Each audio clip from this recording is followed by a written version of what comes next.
everyone, welcome back to Parashat Pantry. This week we will be taking a look at Parashat Ki Tisa, which comes to us from the book of Exodus. We're going to look at chapter 30, verse 23 today. This Parashah is a pretty famous one with the building of the golden calf. But there are some other really interesting verses in this parashah that I would like us to examine instead this week. I am looking at verse 23, where it says that the high priest should take up spices. One of these spices listed in the Torah is kinman besa. I wonder if you can tell what kinman is. It's actually cinnamon. So cinnamon is one of the spices that is mentioned in the Torah. What is cinnamon used for? Well, several spices were taken together to create an incense. And they were often mixed with oil to be spread over something to consecrate, to make it holy. Rashi tells us that it specifically says kinman besem, an aromatic or a smelly cinnamon, because we want to make sure that it is really high quality. Cinnamon is kind of like the bark of a tree, and it could come out not smelling like anything, or it could smell really nice, like we know cinnamon to be. So a smell that is going to be sweet is really important. What's also important is that the smell could be transferred to something, so that ark, for example, that the oil and the incense is being spread upon, could also smell as well. So I was going to do a kinman test. If I rub the cinnamon all over my fingers, get the oils from the spice, my hand smells like cinnamon too. Well, this is quite amazing, because the Torah commentary tells us that the reason that incense was used to make something holy is because the smell can spread. And it's as if you say that something is holy and you anoint something else, it becomes holy too. And the holiness spreads. That is the whole point, for holiness to spread from one object to the next. So this made me think, how do we spread holiness and goodness? How can what we do be so contagious, which is really interesting to think about at this time, that we can have goodness and holiness be contagious too? So I wanted to make something with cinnamon, because when you make something with cinnamon, the whole house smells like cinnamon as well. Just like it did in the Torah, the goodness spreads. So we're going to make cinnamon buttons today. The recipe is a little bit more complicated. In fact, the beginning of the recipe is kind of like making challah. So this is a new recipe for me. We're going to try it out and see what happens.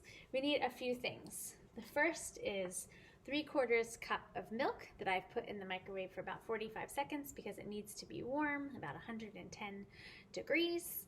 And we're going to pour that into the stand mixer first. The recipe calls for a whole milk, or at least a 2% milk.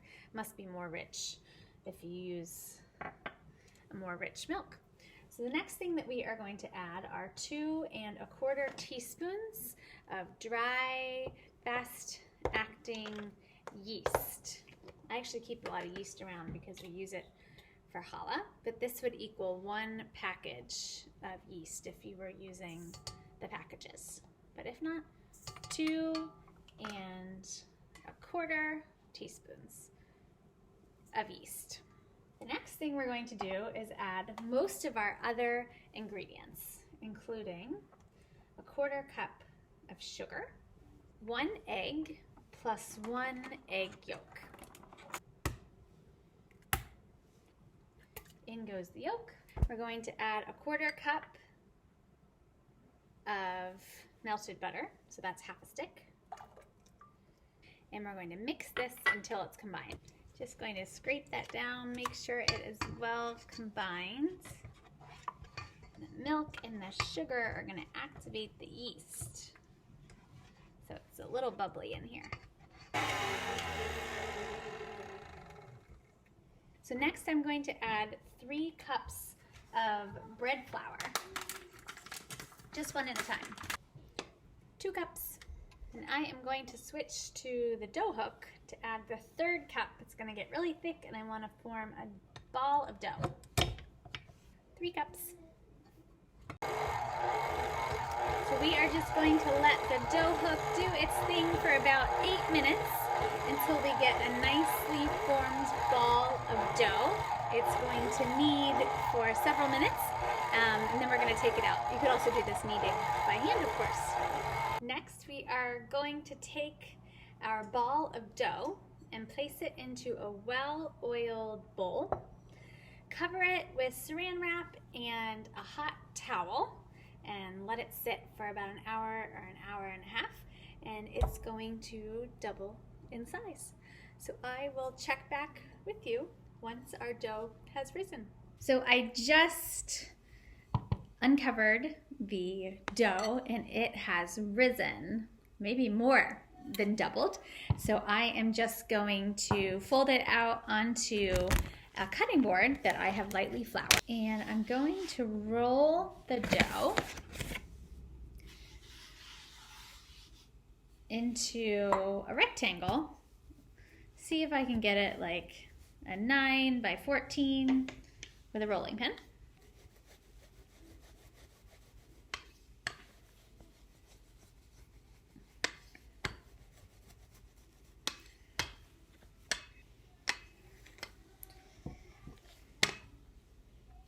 So I have it rolled out between 1/4 inch and a 1/2 inch, and I'm going to take some really soft butter.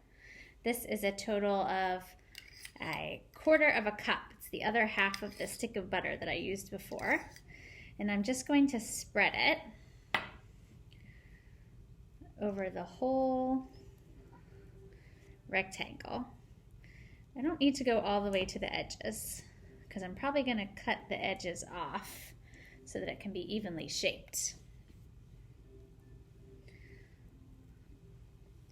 And then I have 2/3 cup of brown sugar mixed together with about 1.5 tablespoons of cinnamon. Crumble these up in my hands and that it's nicely mixed together, and I'm just going to spread it all around.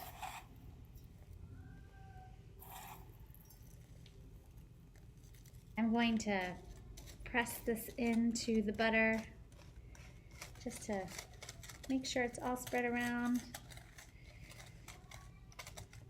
Now here comes the fun part. I am going to try to roll this up.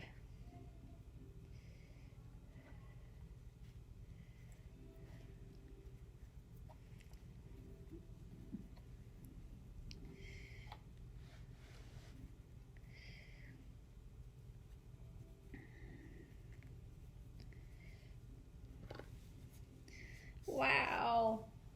And I'm hoping to get about 9 1-inch thick rolls. So I'm going to cut off the ends.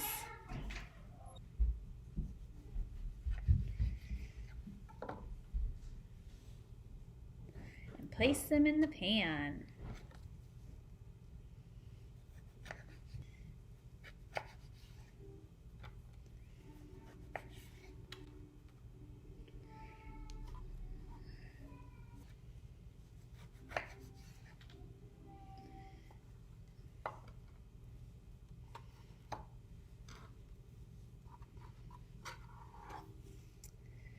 So these are going to go into the oven, baked at 350 degrees for about 20 to 25 minutes until just slightly golden brown. We still want them to be gooey in the middle, so we don't want to cook them for too long. And while they're in the oven, I'm going to make the icing that goes on top. So while the cinnamon rolls are in the oven, we're going to make the frosting to put on top.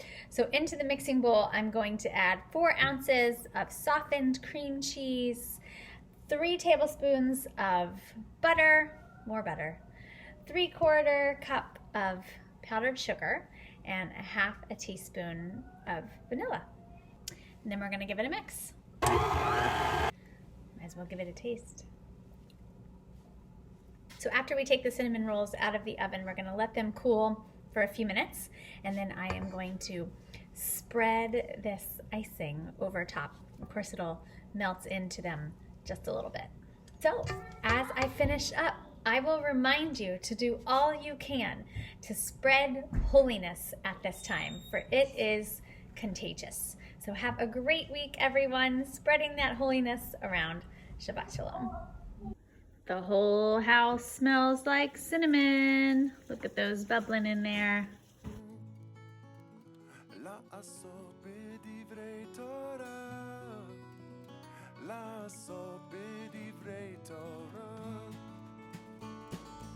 Sweet as honey, sweet as honey.